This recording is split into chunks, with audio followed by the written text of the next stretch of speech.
गणित के नए सिलेबस में शुल्क सूत्र को शामिल किया गया है, जो कि इन वामपंथी विचार वालों के लिए एक खतरनाक विचार है, क्योंकि यह भारतीय बच्चों को कुछ ऐसा बताता है जैसे वामपंथी लोग छिपाना चाहें। ग्रांट का सिस्टम एक ऐसा नैरेटिव जो तभी टिकता है जब भारत बौद्धिक रूप से निर्भर बना रहे हैं। $35 बिलियन से ज्यादा है। ये बिजनेस के अस्तित्व की लड़ाई है। भारत इसी को खत्म करने वाला था। इसीलिए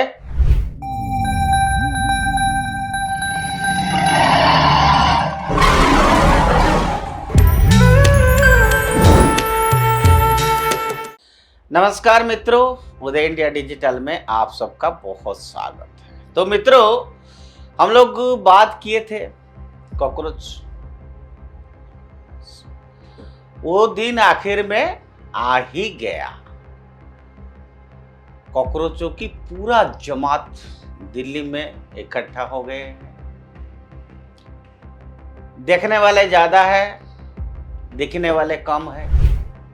जिनको देखने गए थे कि सचमुच ये लोग कौन है, क्या है, वो ज्यादा है, और जो एजिटेशन करने आने वाले थे वो कम है।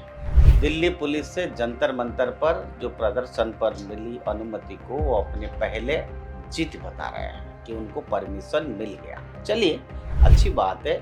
मतलब दिल बहलाने के लिए एक ख्याल अच्छा ही होता है, लेकिन उनकी बेताबी ने मुझे हैरान कर दिया है मित्रों। शिक्षा मंत्री धर्मेंद्र प्रधान की, मैं कह रहा हूं, लाख गलतियां हो सकता है। वो आदमी नाकाम रहा है, उसकी जांच पड़ताल होनी ही चाहिए।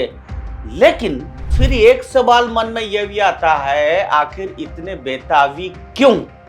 बोस्टन से क्यों, जर्मन से क्यों, पर सबसे बड़ा सवाल अभी क्यों, और उस पर अभी जून 2026 ही क्यों?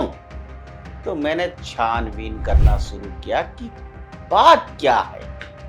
और जो छानबीन करने के बाद पता चला, उसका पेपर लीक से मित्रों कोई लेना देना नहीं था। उसका पूरा लेना देना पैसे से था, बहुत सारा पैसे से।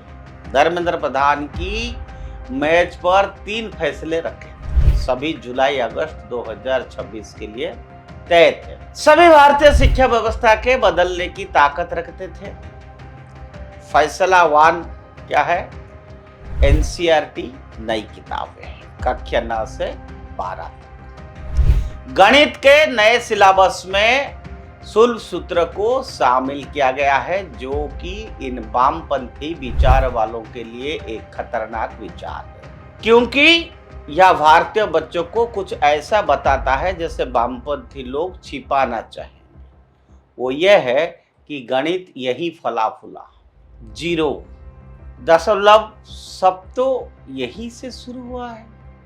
यूरोप और बाकी पश्चिम सभ्यता के उदय से बहुत पहले ही शुरू हुआ है। भारत में ही सब कुछ हुआ है, और भारत में शुरू हुआ है तो इनको बड़ा तकलीफ है। अब इतिहास का नया सिलेबस एक कदम आगे ही जाता है। आर्य आक्रमण का सिद्धांत, आर्यन इन्वेजन थ्योरी, उसको बाहर का रास्ता दिखाया जा रहा है, और सिंधु सरस्वती सभ्यता को अंदर दिखा रहा है। भारत की अपनी कहानी, भारत को वापस मिल रहा है। स्टूडेंट्स को अपनी सभ्यता के बारे में जानने का हक है, और वही किया जा रहा है। अब आते हैं फैसला नंबर 2, 15 मई 2026। सीबीएसई एक सर्कुलर जारी करता है, कक्षा 9 से 3 भाषाएं अनिवार्य, कम से कम 2 भारतीय भाषाएं होनी चाहिए। फैसला नंबर 3, एनटीए के लिए के राधाकृष्णन समिति के सुधार, decentralised panchayat, technology independent architecture. Fail होने का कोई एक पॉइंट नहीं है, छेड़छाड़ का कोई एक पॉइंट नहीं है। अब असली सवाल पूछिए, अगर ये तीनों चीजें होते हैं तो नुकसान किसका होगा?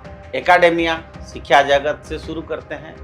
Harvard, SOS London, Columbia, Chicago, ऐसे विभाग जो आर्य प्रवास या आर्यन माइग्रेशन के ढांचे पर बने हैं। सालाना ग्रांट जो दांव पर है वो $500 मिलियन है। फिर विदेशी विश्वविद्यालय, यूके, यूएस, ऑस्ट्रेलिया, सब मिलकर भारतीय छात्रों से सालाना लगभग $3.7 बिलियन कमाते हैं। लगभग 1.8 मिलियन छात्र। भारत का सिस्टम ठीक करो, भरोसा जगाओ, आत्मसम्मान बहाल करो और वो पाइपलाइन सिकुड़ने लगेगी। फिर आते हैं कोचिंग उद्योग। ये क्या करते हैं? चिंता पैदा करते हैं, उम्मीद बेचते हैं। जितने कोचिंग सेंटर है, आज इस धंधे की कीमत 58,000 करोड़। फिर से सुनिए, कोचिंग सेंटर की, इनकी धंधे की कीमत कितना है? 58,000 करोड़ है। 2028 तक इसके 1,33,995 करोड़ होने का अनुमान है। ये धंधा स्कार्सिटी पर खड़ा हुआ है। और सबसे बड़ी बात, ये अंग्रेजी प्रधान परीक्षाओं के लिए बना है। अब आप सोचिए कि एनटीए का डिसेंट्रलाइजेशन हो जाए, भारतीय भाषाओं का विस्तार हो जाए, तो इसका आर्थिक ढांचा जो है डगमगा जाएगा। और कौन? अलेन, आकाश, फिडजी, बायजूस, रिजोनांस, दृष्टियास,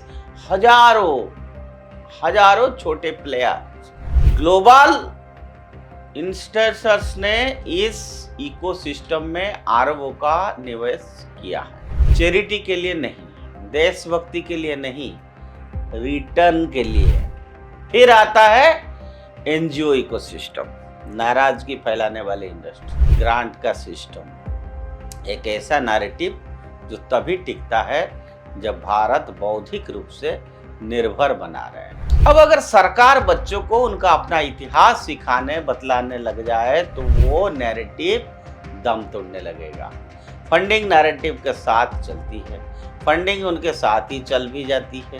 अगर इन सबको जोड़ दे तो एक रूढ़िवादी या कंजर्वेटिव अनुमान भी लगाए तो लगभग 3 लाख करोड़ दांव पर है। $35 बिलियन से ज्यादा है। ये बिजनेस के अस्तित्व की लड़ाई है। भारत इसी को खत्म करने वाला था। इसीलिए मीम फैक्ट्री को नई ऊर्जा मिली। इसीलिए आज 6 जून को विरोध प्रदर्शन हो रहा है। आप समझे कहां से रूट निकल रहा है? ये कह रहे हैं ना, अब नारा भी सुन लिया होगा आपने, हमें आजादी चाहिए। एकेडमिक ईयर शुरू होने वाला है और उससे पहले सुधारों के अपरिवर्तनीय इरिवर्सिबल होने से पहले शिक्षा मंत्री धर्मेंद्र प्रधान हटाया जा सकते हैं। ये एक अलग बहस है, प्रधानमंत्री उसकी डिसीजन लेंगे। लेकिन नीतियां ही असली युद्ध का मैदान है। धर्मेंद्र प्रधान सिर्फ बहाना है, हमेशा से थी। इसीलिए मैं कह रहा हूं, ज्यादातर लोग अभी भी हेडलाइन देख रहे हैं जबकि असली लड़ाई को नजरअंदाज कर रहे हैं। ये धंधा बचने की कयावत है, प्रेम या व्यवस्था में बदलाव का आंदोलन। विशुद्ध पैसा ही इनके पीछे कारण है। जैन जी को समझना होगा कि यह बदलाव नहीं, अंत की शुरुआत है, उनके सपनों की, उनकी भविष्य की। तो मित्रों, जो नाटक ये नए अवतार के नाम पे कर रहे हैं, हमको तो घृणा आता है नाम लेने के लिए। उसको समझिए, नैरेटिव को समझिए। और बार बार हम कह रहे हैं उदय इंडिया के प्लेटफॉर्म से, जो देश के लिए अच्छा है, जो नीति देश के लिए है, उसको सरकार को लागू करना चाहिए। किसी की दबाव पर आके भारत कभी झुकेगा नहीं। जय हिंद, जय भारत।